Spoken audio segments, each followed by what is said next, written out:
ما این یه عده سرباز آشغال رفتار میشه با ما مثل آشغال. صبح تا شب تو پادگاه میزنیم جفت کارمون پست دادن بالای برجک. ما این یه عده سرباز آشغال رفتار میشه با ما مثل آشغال. صبح تا شب تو پادگاه میزنیم جفت کارمون پست دادن بالای برجک. آشغالی که اعزامش تازه ماه اوله بهش میگن چی؟ چوس مرحله. سلام آشغال 1900 هستم، اعزام شدم پادگان و ساکم و بستم. کجا اعزام شدی؟ من عجب شیر حقت انقدر اونجا بمون تا ادب شی. باز بخش کیه؟ جناب سرگرد جفرسون. میخوای گیر نده زیر میزی و برسون. بابا بهش گفتم به 24 بده عزیزم، مادرم زنگ زده و گفته مریضم. خب اون چی گفت؟ آشغال بزن به چاک، منم چند بار زدم اونو دادم به پاک. برو بهش بگو جناب سرگرد چقدر سفتی. خب بگه بوستشو میکنه دلفتی. کاروبار نداره، شاید طرف بیکاره. لابد که مسئول سرگرد بیچاره. من اسکلم. اوه وایستاده پشت در. خوشی تو حیات کاسو میرید کلافت. ما این یه عده سرباز آشغال رفتار میشه با ما مثل آشغال. صبح تا شب تو پادگاه میزنیم جفت کارمون پست دادن بالای برجک. ما این یه عده سرباز آشغال رفتار میشه با ما مثل آشغال. صبح تا شب تو پادگاه میزنیم جفت کارمون پست دادن بالای برجک.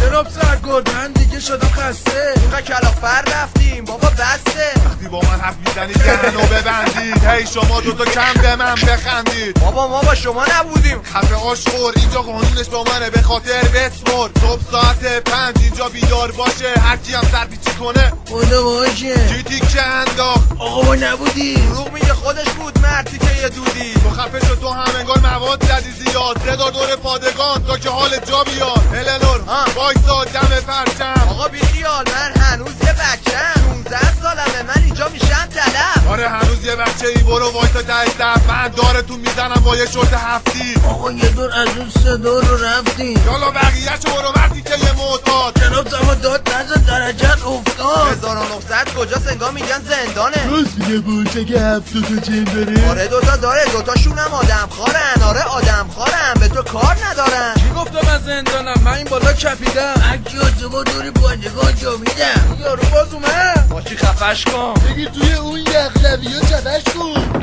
کیه؟ جناب سرگرد. اوه حاجی پاشو بساطو جمع کن. حاجی الان لو میری. وای شدیم بدبخت. برقا رو کجا بذارم؟ قول بده زیر تخت. این بوتینای کیه که اینجا شده خاکی؟ کار توه. همه خدا خفه شو کراکی.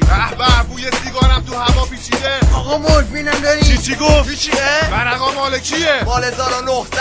آقا نگاه کن چقدر مسخره بور زده. شماها نمیخورید به درد اینجا، همتون به سفر کت بازداشتگاه. ما این یه عده سرباز آشغال رفتار میشه با ما مثل آشغال. صبح تا شب تو پادگاه میزنیم جفت کارمون پست دادن بالای برجک. ما این یه عده سرباز آشغال رفتار میشه با ما مثل آشغال. صبح تا شب تو پادگاه میزنیم جفت کارمون پست دادن بالای برجک.